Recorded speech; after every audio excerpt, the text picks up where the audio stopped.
Greetings, ladies and gents, and welcome to this latest edition of RE088, where I take old stories and update them to modern audio standards. This particular story is called Mostly Human, written by LgFatherAnthrocite. The scanner passed over the prone figure, moving from head to toe and back again, making a half-dozen passes before finally stopping. The scanner folded itself up into the ceiling and left the room empty except for the raised table the body lay on. In a nearby control room, several scientists and military officers examined the results of the scans. 40% of the creature is what appears to be cybernetic replacements, said one of the technical staff, and almost all of the organic muscle tissue is augmented with a fine weave of polymer strands. It looks like it's reinforced to keep the organic and cybernetic parts from ripping each other apart. There also appears to be a thick layer of what looks to be carbon nanotube helices bonded around most of the skeletal structure, probably more reinforcement. The chief military officer examined the overlaid images with a critical eye, looking for anything that resembled a weapon in the ghostly projection in front of him. There appeared to be only one power supply in the whole thing, and nothing that resembled a barrel for projectiles or lenses for laser weapons. In all, the metal parts of the creature were made mostly of high-torque motors, gears, and wiring. There was a small jumble of circuits just below the power supply, clustered near the base of the creature's central anterior nervous channel, from which spread an impressive number of microfilaments running to nearly every part of the creature, flesh and metal alike. My eyes may be deceiving me, but it looks like there are no weapons in any of the augmentations. Anyone else see anything suspect? There was a muted round of affirmations that nothing resembled any known weapons in implants. The most dangerous-looking thing that they could find was the power supply, which was apparently some sort of small radioisotope, barely giving off any radiation. But it was definitely something to keep an eye on. Several small devices were littered throughout the rest of the organic portion of the creature. Any idea what these other things are? The officer asked, pointing to several of the small icons in the projection. Another of the techs highlighted the enlarged the devices, and after a couple minutes, highlighted each in turn and stated their suspected function. This is the power supply for the main controller ganglia, he said as they became brighter than the others, then faded and another glowed softly. This appears to be a chemical filter for this thing's cardiopulmonary system. It faded down and another glowed. Ocular enhancement for only one eye, and this appears to be some sort of nutritional augmentation. It's linked to what passes for this thing's digestive system, which, by the way, if these readings are correct, is probably the most dangerous thing on the table in there, besides the creature itself. I want to go groove in soap sand just looking at it, he shivered slightly. We heat up. Start running through the Galactic Standard Language Catalog, see if it responds to anything, and collect the process any verbal comms, starting building up a language profile, said the officer. Do we know what it eats? It looks like it's a predator species. The tech farthest from the main display looked up from their instruments. It's an omnivore. What? There was a surprised silence. There are traces of carbonized muscle tissue as well as plant matter in its digestive organs, she replied. That's impossible. Plant and meat are broken down by entirely different regions. How can it eat both? He asked the lead tech.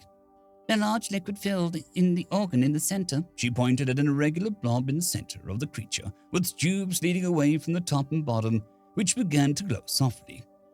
That is filled with hydrochloric acid. It renders all of the plant and animal nutrients into a slurry that gets absorbed through these long piles of tubing in its thoracic cavity. They have a ridiculous amount of surface area. This thing's epidermis is bigger on the inside than on its outside. It drinks acid to break down its food, Miriak weeps, said one of the low-rank officers. Not exactly. It produces it internally, at a really high concentration too. Its digestive sac is only 4 days old. It keeps recycling itself, the female tech said. Are you telling me that it secretes a controlled substance? Said the chief officer. No, more like 8, she said. What? It produces a variety of chemicals that would kill most of the species in the Galactic Senate. There's an enzyme here that specifically targets sugar molecules and tears them apart. a chemical so addictive that it is outlawed in nearly every planet in the known galaxy, and another that's such a powerful stimulant that a few drops would make your journic explode in your thoracic cavity. That's the bad stuff. The room stood in silence for several minutes as the information was processed. Which implant makes these chemicals? Asked one of the lower-ranked officers in the room. They come from the organic parts. The extended neural mass in the head makes the delightful superchemicals that would probably show you the face of Muriak right before you collapsed into a quivering puddle of protoflesh. The officer blinked rapidly for a moment, taking a half step back. Why did they bother with cybernetics? These things are walking chemical warfare factories, said another of the lower-ranked officers. Well, it's awake, and you can probably ask it soon. All eyes turned to the monitor that showed the examination room. The creature sat on the edge of the table. 2 months later. Let me get this straight. You are not a predator. I am. I'm just not an apex predator. There is all kinds of stuff that would eat a human if it could catch us. Still happens every now and again. Some bear or lion gets lucky and finds a chance. Takes out a human, said Tim. He had spent the last several weeks training the translator program to deal with some of the strange idiosyncrasies of the American English. Then why do you also eat vegetable matter? The alien asked him. He looked into his large black eyes. It looked like a lizard man from one of those D&D books. We evolved from foragers to predators, so we have a mixed diet, he said. Tim was a B- student and he majored in business, not biology. He kept telling them that he was the wrong guy to ask. He finally started answering questions after telling them that he would probably get some details wrong. What purpose do your enhancements serve? It asked. Tim looked at his mechanical forearm resting on the table in front of him. He flexed the fingers self-consciously. I had an accident. I was hit by a car and a part of my body was mangled, so they replaced them. I got some upgrades afterwards, since it seemed like the way to turn a misfortune into an opportunity. I had my bone and muscles enhanced and got stronger replacement limbs, so I can perform better than an unenhanced human. I thought it might come in handy in an emergency. Saved a day once or twice with it, so it worked out. Well, you were hit by a vehicle. How fast was it going? Dunno, maybe 40 miles per hour, tops. You did not die? Well, I spent 5 months in hospital and I had nearly half my body replaced, but it was a bad accident. Amongst mankind, a collision at 30 miles per hour would kill even our strongest fighters. 20 would be sufficient for most of us. The loss of any limb is also almost always fatal, unless it's surgically removed due to breaking of bones. Will they cut off your limbs for broken bones? Tim asked, looking horrified. Is that not why they cut off your limbs? Asked the alien. No. They took them off because the bones were shattered into small pieces and the muscle was shredded. I broke this arm when I was 23.